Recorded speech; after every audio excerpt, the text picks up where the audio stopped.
नमस्कार.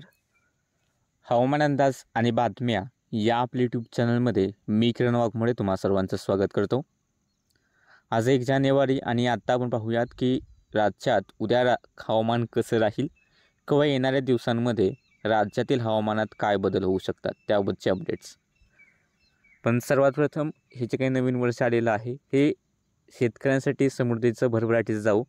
बाकी यावर्षीच्या पावसावरती अल निनोचा धोका नाही, मात्र उन्हाळा कडक राहणार आहे हा आपण या अगोदरसुद्धा अंदाज दिलेला आहे. बाकी डिटेल अंदाज पाहायचा असेल तर आपला अल निनोचा सुपर अल निनोचा व्हिडिओ पाहू शकता. कदाचित जूनमध्ये पाऊस कमी आणि तिथून पुढे पावसाची चांगली शक्यता दिसते. जर आता सध्या आपण पाहिलं की राज्याच्या दक्षिण भागांमध्ये पश्चिम महाराष्ट्र आणि कोकणाच्या भागांमध्ये तापमान 30 अंश सेल्सिअस किंवा त्याहून अधिक पाहायला मिळते. आणि सरासरीच्या तुलनेचा नकाशा पाहिला तर कोकणात आणि पश्चिम महाराष्ट्राच्या काही भागांमध्ये हे तापमान थोडंसं नेहमीपेक्षा अधिक आहे. बाकी उत्तर भारतामध्ये धुक्यामुळे थंडीची लाट आलेली आहे. खास करून दिवसाची थंडीची लाट त्या ठिकाणी पाहायला मिळते.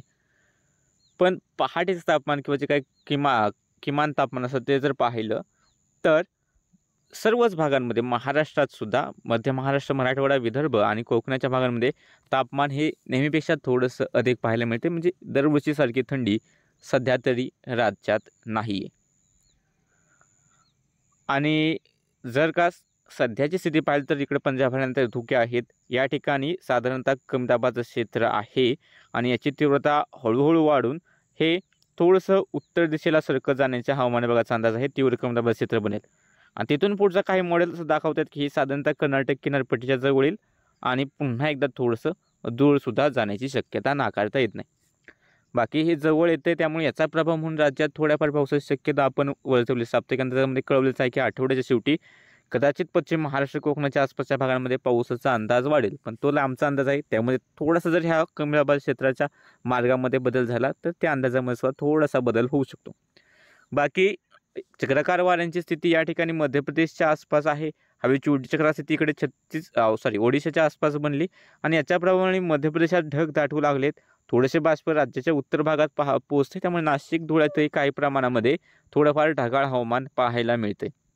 आणि या सिस्टमच्या प्रभावाने काय होईल की उद्या तर पावसाचा अंदाज नाही, मात्र परवा आणि त्याच्यानंतर विदर्भाचे जे उत्तरेकडील भाग आहेत मध्य प्रदेश लागून अमरावती, नागपूर आपण महाराष्ट्राचा नकाशा पाहिला तर साधारणतः आपल्याला या ठिकाणी अमरावती, नागपूर, वर्धा, भंडारा, गोंदिया या ठिकाणी ढगाळ हवामान आणि क्वचित कुठेतरी हलका मध्यम पाऊस किंवा एकदम हलकेसे थेंब पाहायला मिळतील. बाकी दरम्यानच्या काळात इकडे मध्य महाराष्ट्रात, इकडे पश्चिम महाराष्ट्रापासून ते इकडे मराठवाडा हा जो काही पट्टा असेल या ठिकाणी सुद्धा ढगांची निर्मिती आपल्याला होताना पाहायला मिळेल. बाकी 3-4 तारखेला विदर्भात पाऊस आणि तिथून पुढे कमी दाब जर जवळ आला तर 5 तारखेच्या आसपास राज्याच्या दक्षिणेकडील भागांमध्ये पावसाची शक्यता आहे. बाकी थंडी जास्त राहणार नाही. सध्याच्या अपडेटमध्ये इतकंच. दररोजच्या हवामानाचे अंदाज पाहण्यासाठी लाल रंगाचं सबस्क्राईब बटन दाबा. व्हिडिओ लाईक आणि शेअर करायला विसरू नका.